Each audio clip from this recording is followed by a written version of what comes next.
सारा देश देख रहा था जिस तरह की एक गुंडागर्दी थी। अगर संशोधन विधेयक पेश हो रहा था गृह मंत्री द्वारा, उसे प्रेमचंद्रन ने सवाल उठाया कि साहब जल्दी में, उन्होंने कहा कि हम इस बिल को जेपीसी को भेजने वाले।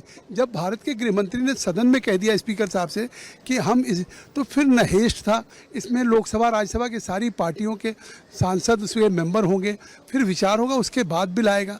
लेकिन जिस तरह से फिर कांग्रेस के केसी वेणुगोपाल ने कागज़ फाड़ना शुरू किया, पहले फेंकना शुरू किया स्पीकर के चेयर पे, फिर आगे, फिर वेल में जिस तरीके से तृणमूल कांग्रेस और कांग्रेस के और सब लोग आ गए और जिस तरह से मतलब झगड़ा करने पे आमादा हो गए, या गृहमंत्री के चेयर तक पहुंच करके जिस तरीके से किया, तो इसकी जितनी भर्त्सना की जाए, आज तो पूरी लोकतंत्र पे एक कुठाराघात है।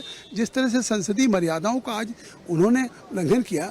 आखिर एक संशोधन विधेयक अगर प्रस्तुत किया जा रहा था गृहमंत्री से, और गृहमंत्री ने इस बात को कह दिया स्पष्ट कि हम इस पे स्पीकर साहब प्रस्ताव करते हैं कि ज्वाइंट पार्लियामेंट्री कमेटी बन जाए, इसके बाद तो सदन को शांत होना चाहिए। इससे साफ है जानबूझ करके जो सदन लगातार बाधित कर रहे थे, आज उसकी पराकाष्ठा हो गई।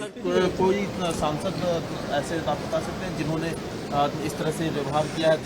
सारा देश देख रहा है। अब ये स्पीकर साहब को कार्रवाई करनी चाहिए। जिस तरीके से गृह मंत्री के मतलब टेबल पे आ गए और जिस तरीके का मतलब वहाँ इस तरह से अगर भाजपा के सदस्य निश्चित तौर से नहीं खड़े हो जाते तो शायद कोई अप्रिय घटना भी आज हो जाती। जो हाँ, जिसमें पूरा सारे कागज़ फाड़ के भेज रहे तो और कागज़ फेंकते दूर से वहाँ पे पहुँच गए, और जिस तरह से जिस मतलब उसमें पहुँचे हैं, कुछ भी अप्रिय घटना हो सकती है।